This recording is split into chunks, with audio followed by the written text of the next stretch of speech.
Thomas Lyons, Raps on TV, down at the Canary Riverside Hotel for the official press conference for Dillian Whyte's WBC interim world title fight against Oscar Rivas. Fortunate to be joined by the main man, Eddie Hearn. Firstly, Ed, how's things? Good. Great 2 press conferences today. Excited for the show. Big night for a lot of people, particularly Dillian Whyte and Oscar Rivas and Dave Allen and Derek Chisora and Spilker and Dave Price and Bilham Smith and Riakporhe. So it's a big night of boxing. Let's strip it right down to the sort of the grassroots level. Obviously, Charlie Duffield, Daniel Aziz, massive fight for the Southern Area title. I like those fights. You know, they're the proper fights. They're the old school sort of York Hall headline fights that you bring to the O2. Both guys sold a lot of tickets. Both guys desperate to win. Huge opportunity for both. And I like to see those guys under the bright lights, under pressure, because sometimes the game plan goes out the window. And you know, it's interesting to see you know, who's going to shine, who's not. It's a 50-50 fight. Can go either way, and sometimes it comes down to who's capable of performing in that moment, at that level, on that stage. Yeah. I mean, outside of the promotion, obviously domestically and also, you know, in the States, I know you've been occupied with the No Passion, No Point podcast. Kind of want to take a little bit of a different angle with it, talking about obviously the episodes you've done with Mayor of London, Sadiq Khan. Yeah. A bit of a recurring theme with this particular card, obviously Richard Riakporhe having sustained a stab wound when he was 15, and sort of now to see him elevate himself to that sort of pinnacle where he's back on track, straight and narrow, and kind of in a massive fight with Chris Bilham Smith this weekend. Yeah, it's a great fight for me. I think it could be fight of the night.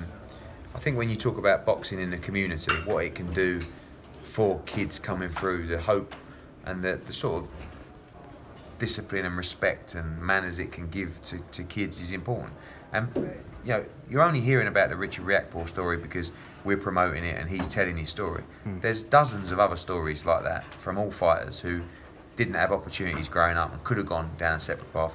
And many stories how boxing saved people's lives. Unquestionably, boxing saved Richard Riakporhe's life. I mean, probably saved Anthony Joshua's fight, probably saved Dillian Whyte's life as well. So those stories have to be told. And you know, Sadiq Khan is not everybody's cup of tea, but he does understand boxing. He comes from a family where boxing is important to them, and they know the benefits of what it can give.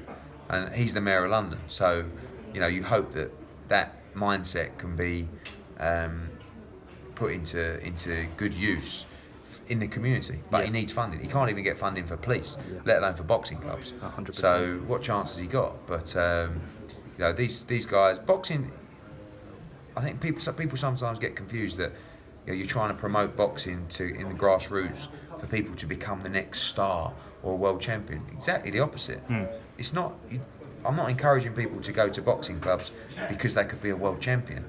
Go for fitness, go for mindset, go for, you know, for discipline, respect, and just to try and channel your energies into something different. Be around good people.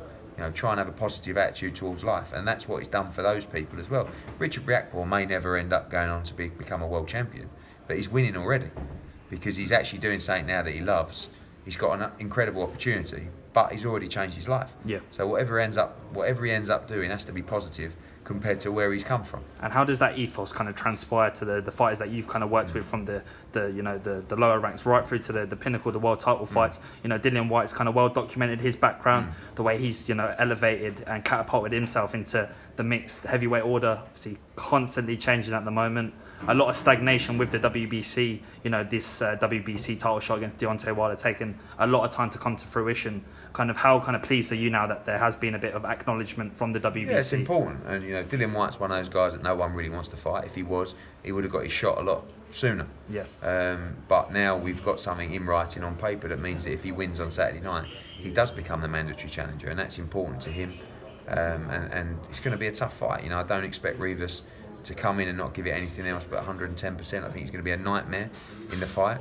But Dillian Whyte's got to do what he has been doing. That's keep on winning, stay disciplined, listen to Mark Tibbs, and try and get the win. Yeah, co-feature bout of the night, obviously Dave Allen and David Price, crossroads it's a fight. They probably have more publicity and interest than the main event because everybody loves Dave Allen. Dave Price is one of those guys people love to watch him. He can knock you out with one shot. He can get knocked out with one shot. My head says Price inside 4, Allen after. But both guys have the ability to knock the other one out at any time. Dave Allen does have a great chin, but he can't just walk down Dave Price getting hit by shots. You know, he punches very, very hard.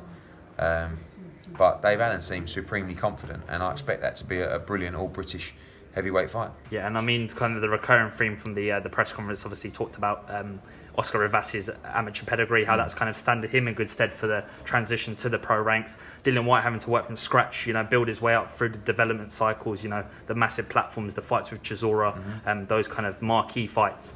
In terms of a matchup, do you see this as posing Dillian a credible test and threat? I think it's probably the tough. I mean, he's hard to say the toughest fight of his career because he boxed AJ, but I think at this stage, you can look at it as the toughest fight of his career because I think Rivas is going to bring everything. Parker, we thought, was going to be extremely tough, and it was. 30 more seconds in that fight, Parker could have won that fight. Yeah. But Rivas is young, he's fresh, he's technically very sound, and he's hungry, can punch, he's got good defence, good boxing IQ. It's going to be a really tough fight. Yeah, massive unification. Rollover shows. I think next weekend, Maurice Hooker against Jose Ramirez. Again, like so many shows going on, sometimes can go under the radar a little bit. And for me, I think that could be fight of the year so far.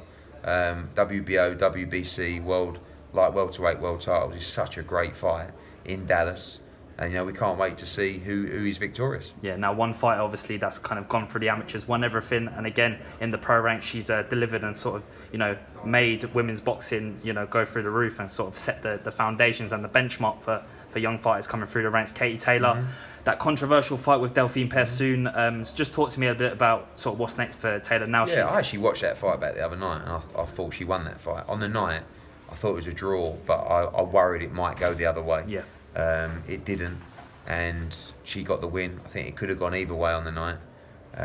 She's not the judges. She gets in there and does her thing. I think Persoon was a woman possessed on the night. Just relentless, come forward. And I think the rematch is a fight that has to happen. We're already talking to their team to see if that's possible. I like the idea of doing that maybe outside next spring, summer. I think for Katie now, she's got to sort of refocus her goals. Obviously, probably win a world title at another weight class. Amanda Serrano is a must fight for her, and also the rematch. I think they're the three options for her right now. And just finally, you've got Cure Media to talk to you, Ed. Obviously, Dillian Whyte's reiterated the fact that he's remained patient, he stayed positive within camp, taking himself up to Loughborough, the impetus and the sort of focus on sports nutrition, enhancement and sort of, building that kind of experience up there with the guys, John Harding Jr., Richard Riakporhe, Charlie Duffield. Just kind of how motivated is Dillian to kind of get that win on the weekend and then push on potentially then a fight with Deontay Wilder maybe later next year? Yeah, I think it's a tough fight. He's done everything the hard way, and he's ready to fight on Saturday night, and it's not going to be easy. Top man, thank you.